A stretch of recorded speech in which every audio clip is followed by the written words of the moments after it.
The year was 1893. The city of Chicago was hosting the World's Columbian Exposition, a dazzling, massive World's Fair designed to celebrate human progress.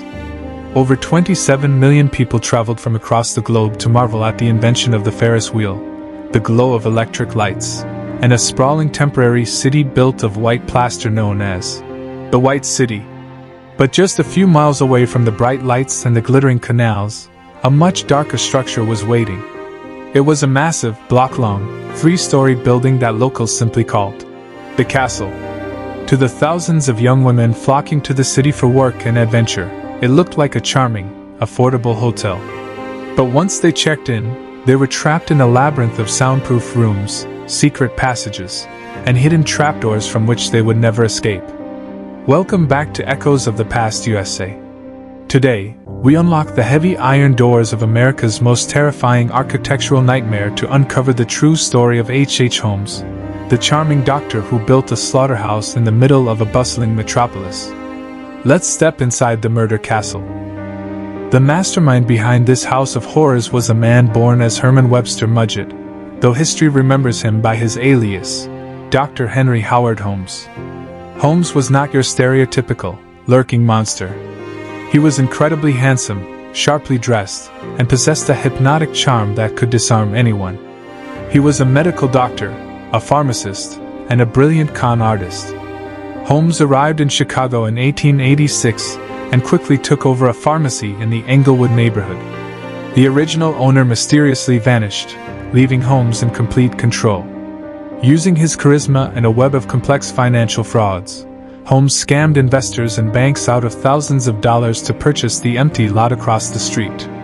His vision was to build a massive, multi-purpose commercial building, retail shops on the bottom, and a grand hotel on the upper floors to house visitors for the upcoming World's Fair. But Holmes was building something far more sinister than a hotel. He was building an execution machine. To ensure no one understood the true purpose of his building, Holmes constantly hired and fired construction crews. If a carpenter began asking questions about why a staircase led to nowhere, or why a room had no windows, Holmes would fire him instantly and hire someone new. Because of this, Holmes was the only person on Earth who fully understood the layout of the castle. The first floor consisted of normal storefronts to keep up appearances. But the second floor was a nightmare of deception. It was a maze of dead-end hallways, stairs that led to brick walls, and doors that opened to sheer drops. The guest rooms were designed with absolute malice. Many were entirely soundproof, lined with thick asbestos and iron plates.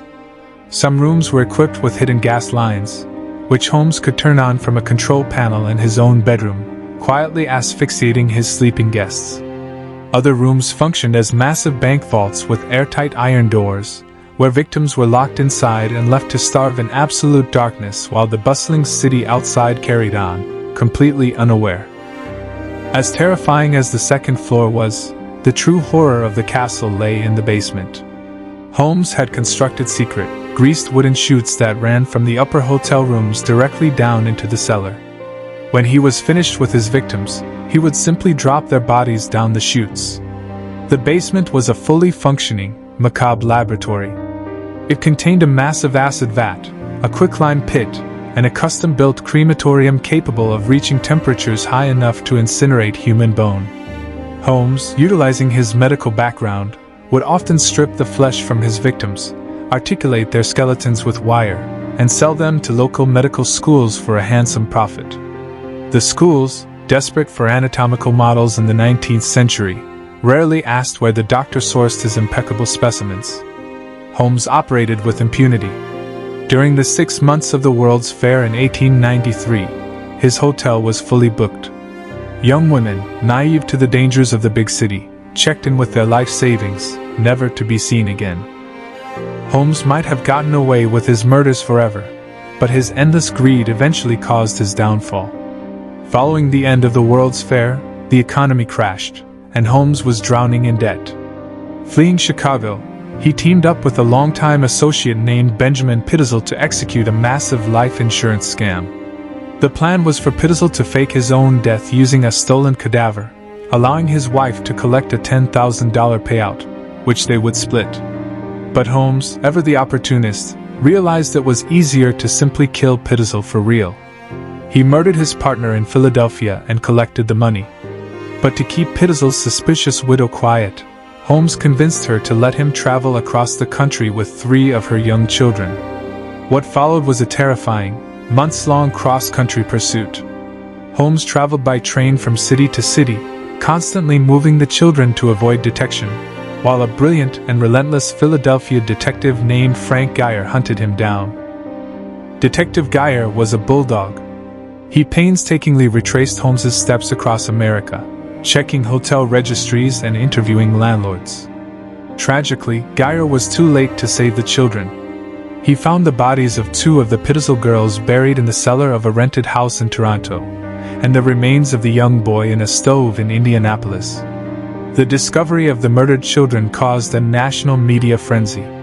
The Pinkerton Detective Agency finally caught up with Holmes in Boston in 1894 and arrested him for an outstanding horse swindling warrant. With Holmes behind bars, the Chicago police finally turned their attention to the massive, empty building he had left behind in Englewood. Armed with lanterns and pickaxes, investigators forced their way into the murder castle. What they found inside horrified the toughest cops in the city. As investigators mapped the second floor, they discovered the soundproof vaults, the secret gas lines, and the labyrinth of blind hallways. But when they reached the basement, the true scale of Holmes's evil was revealed.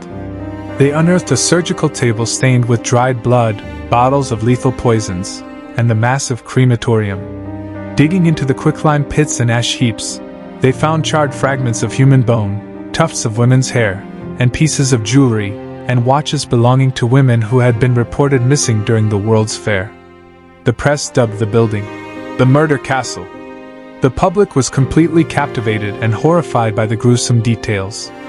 Holmes confessed to 27 murders, though he was a pathological liar, and police could only positively verify 9 victims.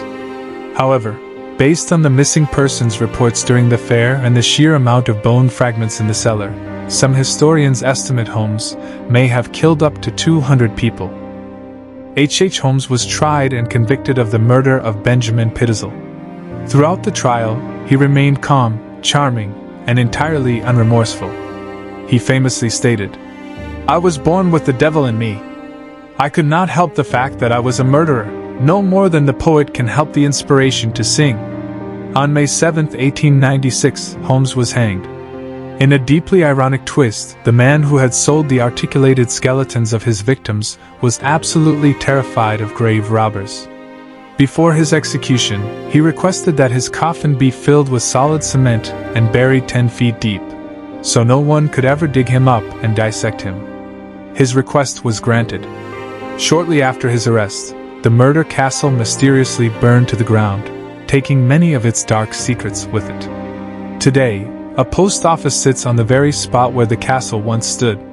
The story of H. Holmes remains a chilling reminder that while humanity is capable of building dazzling cities of light, there will always be those who choose to build in the shadows. What are your thoughts on America's first serial killer? Let us know in the comments below, and be sure to subscribe to Echoes of the Past USA. Until next time, stay curious.